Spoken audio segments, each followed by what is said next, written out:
အားလုံးပဲမင်္ဂလာပါခင်ဗျာ Smart မြန်မာရဲ့ Python Programming Channel ကနေပြီးတော့ပြန်ပြီးတော့ကြိုဆိုလိုက်ပါတယ်အဲ့ဒါကျွန်တော်ဒီနေ့မှာလုပ်ပြသွားမှာကတော့เนาะ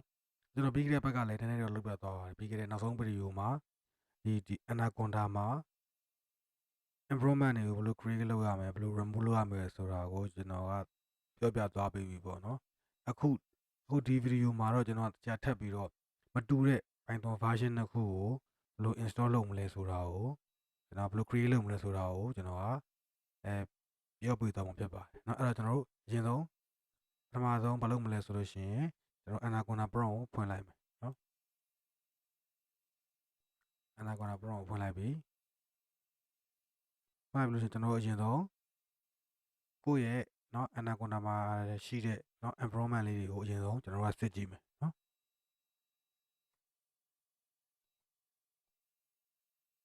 အဲ့တော့အခုလိုမျိုး conda env list ဆိုပြီးတော့စစ်ကြည့်လိုက်မယ်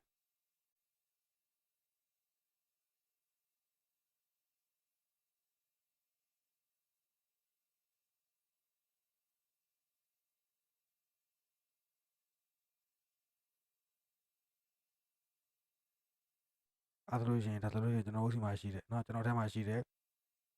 improvement လေးတွေပေါ်လာတာပေါ့เนาะအဲ့တော့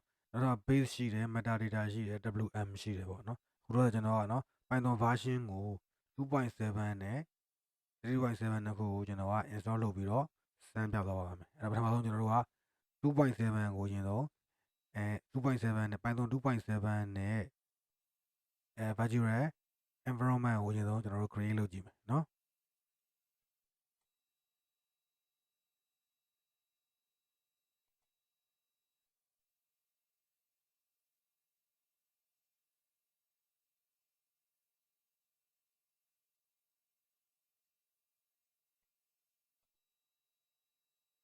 ဒီမှာကျွန်တော်တို့ conda create နဲ့เนาะ minus n ဆိုတာက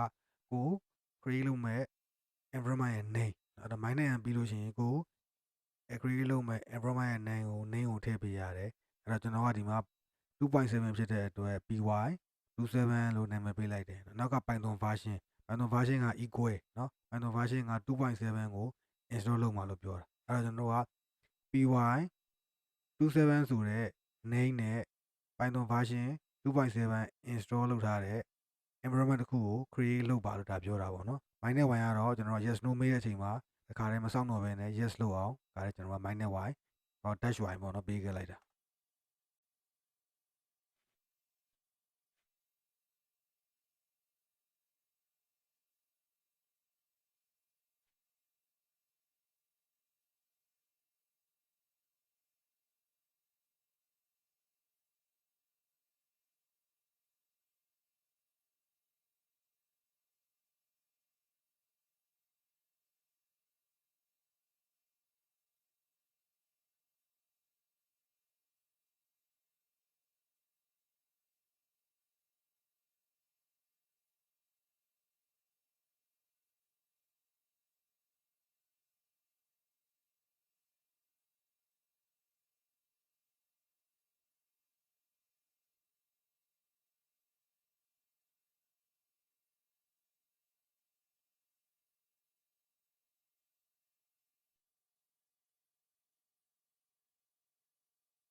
ဒါဆိုလို့ရှိရင်သူကလိုအပ်တဲ့ package တွေကို download ချပြီးတော့ကျွန်တော်ရဲ့ improvement က fail လောက်တာ successful ဖြစ်သွားပြီအဲ့တော့သူကဒီလိုဆိုလို့ရှိရင်ဒီ py 27ကို activate လုပ်မှလာသူကမေးတယ်အဲ့တော့ကျွန်တော်ဒီတိုင်းပဲ copy ကူးပြီးတော့လို့ရှိရင်ဒီမှာဒီနေရာမှာကျွန်တော်က py 27ဖြစ်သွားပြီအဲ့ဒီမှာကျွန်တော် python version ကိုစစ်ကြည့်လိုက်မယ်လို့ရှိရင်ဒီမှာကျွန်တော်ရဲ့ python version က 2.7 เนาะ 2.7 နောက်က 0.80 ဒါတော့ပြဿနာမရှိပါဘူးเนาะအဲ့တော့ 2.7 အဲ့တော့ပြီးကြလို့ရှိရင်ကျွန်တော်ကသူ့ကိုဒီ activate ပြန်လုပ်မယ်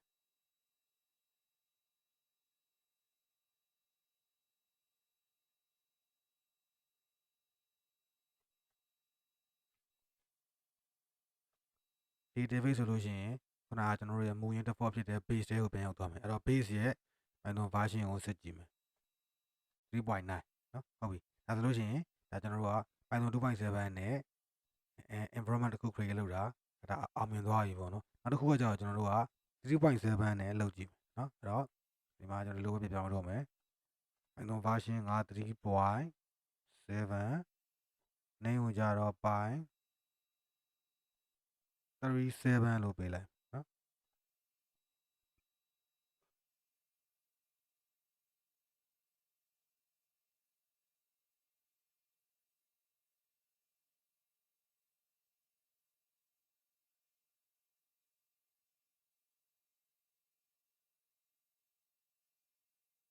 သူကလိုအပ်တဲ့သူရဲ့တူတူပဲလိုအပ်တဲ့ package တွေကို download ချရတယ် install လုပ်တယ်အဲ့တော့ကျွန်တော်တို့ကအဲ့တော့သူ့ကို activate လုပ်ကြည့်မယ်အဲ့တော့ conda activate by37 နော်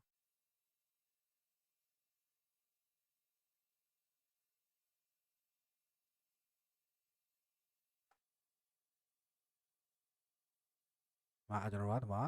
ဒီမှာ by37 သူ့ရဲ့ Python version ကိုတစ်ချက်ပဲစစ်ကြည့်မယ်ဆိုတော့ဒီမှာကျွန်တော်က 3.7 ဒါဆိုလို့ရှိရင်ကျွန်တော်တို့ကနော်ဒီ anaconda မှာမတူညီတဲ့ Python version တစ်ခုကိုကျွန်တော်တို့က install လုပ်ပြသွားတာပဲဖြစ်ပါတယ်ပေါ့နော်ကဲ၍အခါကျတော့ရှင်သူကဘာ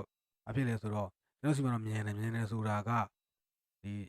package တွေကကျွန်တော် download ချပြီးသားမို့လို့သူကထပ်မ down တော့ဘူးရှိပြီးသား package တွေပဲသုံးသွားတာအကယ်၍ဒါတစ်ခါမှအဲ့လိုမျိုး improvement နဲ့ဒီ Python version နဲ့ install မလုပ်ရသေးဘူးဆိုလို့ရှိရင်သူက download ချတာတော့နည်းနည်းတော့ကြာတယ် download ချပြီးသားဆိုလို့ရှိရင်သူကပြန်ပြီးတော့ download ချထားတဲ့ package တွေနဲ့ပြန်ပြီးသုံးပြီးတော့လုပ်တယ်တော်မြန်တယ်ပေါ့နော်ဒီမှာကတော့အဲ့တော့စမ်းကြည့်လို့မှအကယ်၍တစ်ခုအခက်အခဲဖြစ်တယ်ဆိုလို့ရှိရင်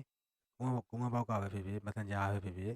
ကျွန်တော် page လည်းရှိပါတယ် messenger ပဲဖြစ်ဖြစ်လမ်းပြီးတော့ mail လို့ရပါတယ်အားလုံးကိုကျေးဇူးတင်ပါတယ်ခင်ဗျာ